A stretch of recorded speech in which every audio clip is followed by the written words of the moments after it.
Hi, everyone, and welcome to another episode of Ancient Warfare Answers with me, Murray. Your 10 minutes, 10 minutes. I've said that for a long time now. Your weekly fix of ancient warfare related material, which will generally go longer than 10 minutes. I've come to realize that. What I do here, of course, is I attempt to answer a question by you, the reader, listener, or viewer. And you can ask me a question via postcard, by email.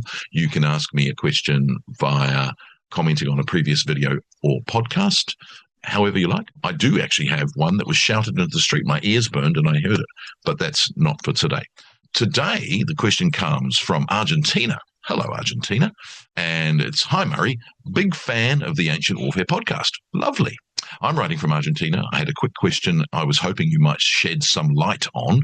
How reliable is Polyaenus' account of the Persians using cats or images of cats against the Egyptians at the Battle of Pelusium? Is there any way to tell whether there's some truth to the story, or is it more likely a legend? Thanks in advance, Augusto. Thanks, Augusto. Always happy to talk about Polyaenus of Macedon at any time, anywhere. So this is Polyaenus' Stratagems of War. I wrote my first master's thesis on that, so I'm very happy to talk about it. This is book 7, chapter 9. This is quoting the translation. When Cambyses attacked Pelusium, which guarded the entrance into Egypt, the Egyptians defended it with great resolution. They advanced formidable engines against the besiegers and hurled missiles, stones, and fire at them from their catapults. To counter this destructive barrage, Cambyses ranged before his front line dogs, sheep, cats, ibises, and whatever other animals the Egyptians hold sacred. The Egyptians immediately stopped their operations out of fear of hurting the animals, which they hold in great veneration. Cambyses captured Pelusium and thereby opened up for himself the route into Egypt. All right. Wow. Now, only Polyaenus gives us that. When you look at Herodotus and the other accounts, we don't get that account of the animals being portrayed in front of the army. Are they actual animals? Are they images of animals? Has Cambyses dug up the mummies of cats, which we know from modern archaeology, lots and lots of mummified animals which were clearly venerated by the ancient Egyptians. When we read Herodotus' account at the very beginning of book 3, it talks about Cambyses' invasion of Egypt to attack Amasis, the pharaoh of Egypt. But when he actually gets there, he's told, well, actually, Amasis is dead and it's his son that's actually on the throne. And so what we find, of course, is that he marches, therefore, against Psamentius, or Psamtik, the son of Amasis. Now, the account of the battle itself is very, very short in Herodotus. Basically, Cambyses approaches Pelusium, and then Herodotus says, the fight waxed hard and many from both armies fell, but at length the Egyptians were routed. No talk of cats or of all of the detail that Polyaenus gives us. Now, there's a couple of clues, though, that say that what Polyaenus tells us may be based in truth, but we don't actually get mention of those animals. So, for instance, what we find in Herodotus' account, and there's not really any reason to doubt it, is that there was a man in Amasis' foreign soldiers who was from Halicarnassus, a man named Pharnes, and he had fled from Egypt and basically had sought an audience with Cambyses, telling Cambyses how he could get Egypt and how he could get into Egypt. It would therefore seem, and even Herodotus' way of talking about Pharnes, a man of sufficient judgment and valiant in war. So there's this sort of idea that he's a strategist and a tactical and strategic genius, which makes sense of Polyaenus' account.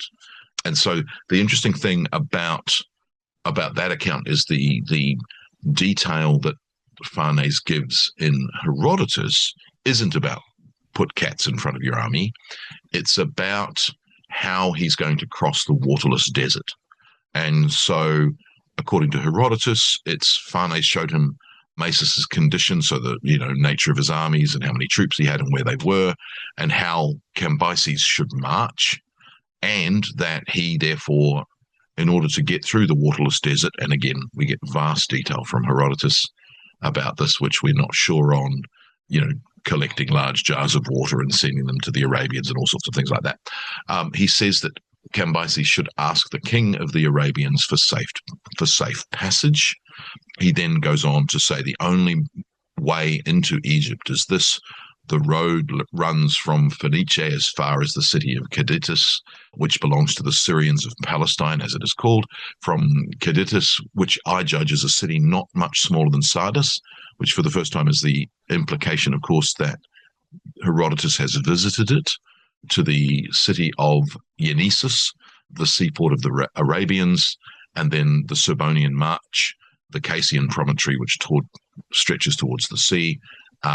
And so you get this idea that there's no water, and in order to get water, Cambyses would have to talk to the Arabians, which he does. And he talks about, that there's no one who believes in a promise as much. There are no men who respect pledges more than the Arabians.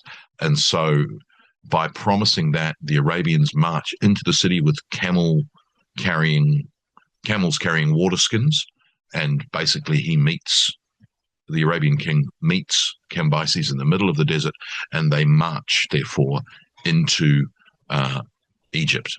So the army of Psammentius is therefore encamped at the mouth of the Nile at Pelusium, waiting for Cambyses. When Cambyses marches against the Egyptians, he finds Amasis dead and Psammentius waiting for him, and so he attacks him. Now, when you get that account, and it's based on sort of strategic rather than individual tactical detail about, Phanes telling Cambyses about how to get water so that he can cross the waterless desert to get into Egypt, which, was one of Egypt's great defenses, the Sinai still is. And so we then get this idea of Phanes being punished by the Egyptians because he's got children living. And again, it's one of those tricky ones, because book 3, chapter 11, is Herodotus telling us that Phanes had children living in Egypt, and that the Egyptians devise a plan to punish Phanes, and that is that they bring Phanes' children or sons to the camp at Pelusium, and within sight of their father, they set a great bowl between the armies. They brought one son and cut their throat, and when all the sons were killed, they poured the bowl of blood into wine and water, and every foreign soldier drank it and gave battle, which is like, I don't think we'll do the drinking of blood of your enemies before going into battle, especially when they lose. But anyway, you then get another story, which is interesting in this whole idea of where does this detail come from, or is it just legend, which was in your question. In chapter 12, Herodotus talks about, I saw a strange thing there, which the people of the country had told me. The bones of those slain on either side in this fight were lying scattered separately on the battlefield. So Persian bones lay in one place and the Egyptian bones in another, where the armies had first stood. And Herodotus says the skulls of the Persians are so brittle that if you throw no more than a pebble, it will pierce them. But the Egyptian skulls are so strong that a blow of a stone will hardly break them. And this, the people told him, is that the Egyptians shave their heads from childhood and the bone thickens by exposure to the sun, and that the Persians, by contrast, wear hats and therefore their skulls thin, which of course is completely wrong. But the reality is possibly that there were these bones on the battlefield. Obviously, bones on battlefields are associated with Tudor-Borgwald in 89, and of course the Battle of Adrianople in 378. But this is another battle associated with bones left out in the sun into exposure.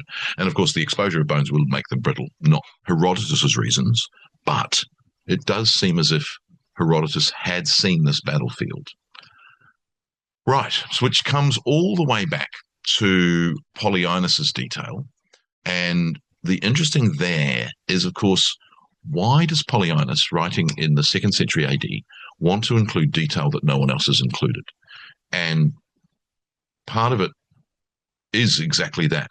When he gets to include information that no one else has included for a long time.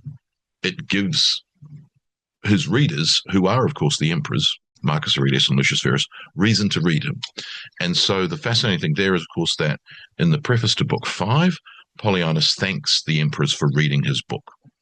You couldn't do that if they hadn't read it and said something. And, of course, Book 4 is the book where he includes the Macedonian, especially Alexander and Philip's stratagems.